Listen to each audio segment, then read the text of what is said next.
Hello, ഇന്ന് ഞാൻ waste materials വെച്ചിട്ടുള്ള ഒരു അടിപൊളി ക്രാഫ്റ്റാണ് ചെയ്യുന്നത്. അപ്പോൾ അതേപോലെയുള്ള ഒരു ബ്രൗൺ കളർ പേപ്പറാണ് നമ്മുടെ ഇന്നത്തെ താരം. അപ്പോൾ ഇതാ എൻ്റെ മോനും കൂടി കൂടിയിട്ടുണ്ട് കേട്ടോ ക്രാഫ്റ്റ് ചെയ്യാൻ വേണ്ടിയിട്ട്. ഇനി നമുക്ക് ഇതുപോലെയുള്ള ഒരു സിൽവർ കളർ പേപ്പർ വേണം. അപ്പോൾ അതിന് വേണ്ടിയിട്ട് ഞാനിതാ ടൈഗർ ബിസ്ക്കറ്റില്ലേ അതിൻ്റെ ആ ഒരു കൂടാട്ടോ എടുത്തിരിക്കുന്നത്. ഇനി ചെറിയൊരു കഷ്ണം ബ്രൗൺ കളർ പേപ്പർ ഒന്നും എടുത്തിട്ട് നന്നായിട്ടൊന്ന് ഉരുട്ടി കൊടുക്കുക. അതിന് ശേഷം ഒരു ഈർക്കിലെടുത്തിട്ട് ആ ഒരു ഉരുളേൻ്റെ ഉള്ളിലോട്ടൊന്ന് വെച്ച് കൊടുത്തിട്ട് നന്നായിട്ടൊന്ന് പ്രസ് ചെയ്ത് പിടിക്കുക.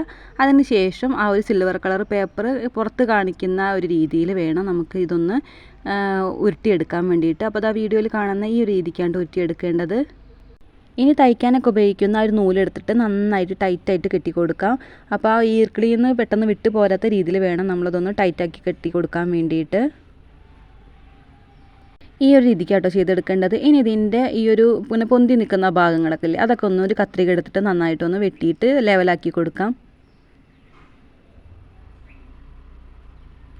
ഇനി ബ്രൗൺ കളർ പേപ്പർ എടുത്തിട്ട് ഇതാ ഈ ഒരു വലുപ്പത്തിൽ വേണം നമുക്കൊന്ന് മുറിച്ചെടുക്കാൻ വേണ്ടിയിട്ട്. അപ്പം നീളത്തിലാണ് കേട്ടോ മുറിച്ചെടുക്കേണ്ടത്, വീതി അധികം വേണ്ട. അപ്പോൾ നമുക്ക് ഈ ഒരു ബ്രൗൺ കളർ പേപ്പർ കിട്ടുന്നത് ഈ സാരിയൊക്കെ മേടിക്കില്ലേ, പട്ട് സാരി, അപ്പോൾ അതിനകത്തൊക്കെ ഈ ഒരു തരത്തിലുള്ള പേപ്പർ കിട്ടും. ഇനി അല്ലെങ്കിൽ മരുന്നൊക്കെ മേടിക്കുന്ന ആ ഒരു കവർ ഉണ്ടാവില്ലേ, ഗുളികകളൊക്കെ കിട്ടുന്നത്, ആ കവറായാലും മതി കേട്ടോ. അപ്പോൾ ഞാനിതാ ഒന്ന് വെട്ടിയെടുക്കുന്നുണ്ട്. നിങ്ങളെൻ്റെ ചാനൽ ആദ്യമായിട്ടാണ് കാണുന്നതെങ്കിൽ ഒന്ന് സബ്സ്ക്രൈബ് ചെയ്യട്ടോ. അതുപോലെ തന്നെ ലൈക്ക് ചെയ്യാനും കമൻറ്റ് ചെയ്യാനും ഷെയർ ചെയ്യാനും മറക്കരുത്. വേസ്റ്റ് മെറ്റീരിയൽസ് വെച്ചിട്ട് ഞാൻ ഒരുപാട് ക്രാഫ്റ്റുകൾ എൻ്റെ ചാനലിൽ ചെയ്തിട്ടുണ്ട്. അപ്പോൾ അതെല്ലാം കണ്ടതിന് ശേഷം നിങ്ങളുടെ അഭിപ്രായങ്ങളൊക്കെ അറിയിക്കണം കേട്ടോ. അപ്പോൾ അത് ആ ഒരു നീളം പേപ്പർ ഞാനൊന്ന് ലെവലാക്കി എടുത്തിട്ടുണ്ട്. ഇനി ചെയ്യേണ്ടത് രണ്ടാക്കിയിട്ടൊന്ന് മടക്കണം. ആദ്യം ഒരു മടക്കുക, അത് കഴിഞ്ഞിട്ട് ഒന്നും കൂടെ ഒന്ന് മടക്കുക. അപ്പോൾ വീഡിയോയിൽ കാണുന്ന ആ ഒരു രീതിക്ക് വേണം ചെയ്യാൻ വേണ്ടിയിട്ട്. ഇനി ആ മടക്കിയെടുത്ത പേപ്പറിൻ്റെ മുകൾ വശത്ത് നിന്ന് താഴത്തോട്ട് ഒരു 1/4 ഭാഗത്തോളം ഇങ്ങനെ ഒന്ന് ചെറുതാക്കിയിട്ട് കത്രിക വെച്ചിട്ടൊന്ന് മുറിച്ച് കൊടുക്കുക കേട്ടോ. ഇങ്ങനെ മടക്കിയിട്ട് ഇത് മുറിച്ചെടുക്കുന്നത് പെട്ടെന്ന് തന്നെ നമ്മുടെ ഈ പരിപാടി കഴിഞ്ഞ് കിട്ടാൻ വേണ്ടിയിട്ടാണ്. അപ്പോൾ അതാ ഞാനിവിടെ മുഴുവനായിട്ട് തന്നെ അങ്ങ് മുറിച്ചെടുത്തിട്ടുണ്ട്. ഇനി ഇതങ്ങനെ നിവർത്തി കഴിയുമ്പോൾ ഇങ്ങനെ ആ ഒരു മടക്കൽ വന്നിട്ടുള്ള ഭാഗം ഉണ്ടാവില്ലേ, അവിടെ ഇച്ചിരി വീതി കൂടിയിട്ടുണ്ടാവും. അപ്പോൾ അവിടെ ഒന്ന് നമുക്ക് ഇതുപോലെ തന്നെ ഒന്ന് മുറിച്ച് കൊടുക്കാം കേട്ടോ. അപ്പോൾ അത് വേഗം തന്നെ പണി കഴിഞ്ഞിട്ടുണ്ട്.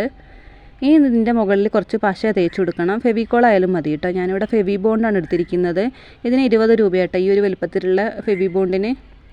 അപ്പോൾ ആ മുറിച്ച് കൊടുക്കാത്ത ഒരു ഭാഗത്ത് നമുക്ക് ഈ ഒരു പശ തേച്ച് കൊടുത്തതിന് ശേഷം ആ നേരത്തെ ഉണ്ടാക്കി വെച്ചിട്ടുള്ള ആ ഒരു ഈർക്കിളിൽ അതിൻ്റെ മുകളിലോട്ട് ഇതൊന്ന് ചുറ്റി കൊടുക്കാം.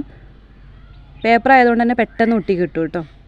അപ്പോൾ നന്നായി ടൈറ്റായിട്ട് പിടിച്ചിട്ട് അതിൻ്റെ ഇതളുകളൊക്കെ അതിനകത്ത് പെടാത്ത രീതിയിൽ വേണം ഇതൊന്ന് ചുറ്റിയെടുക്കാൻ വേണ്ടിയിട്ട്. ഇനി നമുക്കിത് നന്നായിട്ടൊന്ന് ഒരു നൂല് വെച്ചിട്ടൊന്ന് ടൈറ്റാക്കി കൊടുക്കാം. പശ തേച്ചപ്പോൾ തന്നെ അത്യാവശ്യം ഒട്ടിയിട്ടുണ്ട്, എന്നാലും കുറച്ച് കട്ടി വരുമല്ലോ. അപ്പോൾ ആ ഒരു കട്ടി ഉണ്ടെങ്കിൽ ഇങ്ങനെ പൊന്തി നിൽക്കാതിരിക്കാൻ വേണ്ടിയിട്ടാണ് ഈ ഒരു നൂല് വെച്ചിട്ട് കെട്ടി കൊടുക്കുന്നത്. ഇനി ആ ഒരു പേപ്പറിൻ്റെ ചില ഭാഗങ്ങൾ ഇങ്ങനെ തള്ളി നിൽക്കുന്നുണ്ടാവും. അപ്പോൾ അതൊക്കെ ഒന്ന് വെട്ടിയിട്ട് ലെവലാക്കി കൊടുക്കണം. ഉണ്ണിക്കുട്ടൻ ഉണ്ടാക്കിയിട്ടുള്ള പൂവാട്ടോ അതിൻ്റെ കണ്ടിട്ട്. അപ്പോൾ അവന് ഇത് കാണിച്ചു കൊടുക്കാൻ പറഞ്ഞിട്ടുണ്ടായിരുന്നു വീഡിയോയിൽ. അപ്പോൾ അതാണ് കാണിച്ചിട്ടുള്ളത്. ഇനി ഇങ്ങനെയുള്ളൊരു ഗ്രീൻ ടാപ്പാണ് ഞാൻ എടുത്തിരിക്കുന്നത്. പ്ലാസ്റ്റിക്കിൻ്റെ പച്ച കവറില്ലേ അതെടുത്താലും മതി കേട്ടോ. അപ്പോൾ ഇനി ഇതാ ഞാൻ ഇതിൻ്റെ തറ്റത്ത് കുറച്ച് പശ തേച്ചതിന് ശേഷം ആ ഒരു നൂല് ചുറ്റിയിട്ടുള്ള ഭാഗമില്ലേ അവിടെ മുതൽ നമുക്ക് ഈ ഒരു ഗ്രീൻ ടാപ്പ് ചുറ്റി കൊടുക്കണം. എന്നിട്ട് ഇനി താഴത്തോട്ടൊന്ന് ചുറ്റി കൊടുക്കാം കേട്ടോ. ഇന്നലെ തന്നെ ഞാൻ കുറച്ച് പൂക്കൾ ഇതുപോലെ തന്നെ ഉണ്ടാക്കി വെച്ചിട്ടുണ്ടായിരുന്നു. അപ്പോൾ അത് അങ്ങനെ തന്നെ കാണാൻ നല്ല ഭംഗിയുണ്ട് ഒരുപാട് പൂക്കളാകുമ്പോഴേ. അപ്പോൾ ഇത് വേണമെങ്കിൽ കളർ കൊടുക്കാം കേട്ടോ. ഞാനിവിടെ അക്രിലിക്കിൻ്റെ കളർ വെച്ചിട്ടൊന്ന് കളർ ചെയ്തെടുക്കുന്നുണ്ട്. നിങ്ങൾക്ക് സ്കെച്ച് പെൻ ഉണ്ടെങ്കിൽ സ്കെച്ച് പെൻ എടുത്താലും മതിയാവും കേട്ടോ. അപ്പോൾ ഞാനിതവിടെ വെള്ളം ചേർക്കാണ്ടാണ് അങ്ങനെ അപ്ലൈ ചെയ്ത് കൊടുക്കുന്നത്. അപ്പോൾ അതിൻ്റെ ആ ഒരു പൂവിൻ്റെ ഇതളിൻ്റെ ആ ഒരു തലപ്പ് ഭാഗത്ത് മാത്രമാണ് അങ്ങനെ കളർ ചെയ്തെടുക്കുന്നത്. അതിൻ്റെ ഉൾവശത്തോട്ട് വല്ലാണ്ട് ഞാൻ കൊടുക്കുന്നില്ല കേട്ടോ. അപ്പോൾ നിങ്ങളുടെ ഒരു ഭാവനയ്ക്ക് അനുസരിച്ചിട്ട് എങ്ങനെയാണ് നിങ്ങൾക്ക് ഇഷ്ടമെന്ന് വെച്ചാൽ അങ്ങനെ ചെയ്തെടുക്കാവുന്നതാണ്. എന്തായിട്ടും ഇങ്ങനെ തന്നെ നല്ല ഭംഗിയായിട്ട് എനിക്ക് തോന്നിയിട്ടുണ്ട്. അപ്പോൾ അത് മുഴുവനായിട്ട് ഞാൻ ഇതുപോലെ തന്നെ എല്ലാതും ഒരേ കളറായിട്ട് കൊടുത്തിട്ടുണ്ട്. ഇനി വേണമെങ്കിൽ വ്യത്യസ്ത കളർ വേണമെങ്കിൽ കൊടുക്കാവുന്നതാണ്. അപ്പോൾ നിങ്ങൾക്ക് ഈ ഒരു വീഡിയോ ഇഷ്ടമായിട്ടുണ്ടെങ്കിൽ എന്തായിട്ടും ലൈക്ക് ചെയ്യാനും കമൻറ്റ് ചെയ്യാനും ഷെയർ ചെയ്യാനും മറക്കരുത്. കൂടെ സബ്സ്ക്രൈബ് ചെയ്യാനും മറക്കരുത്. അപ്പോൾ അടുത്ത വീഡിയോയുമായിട്ട് കാണാം.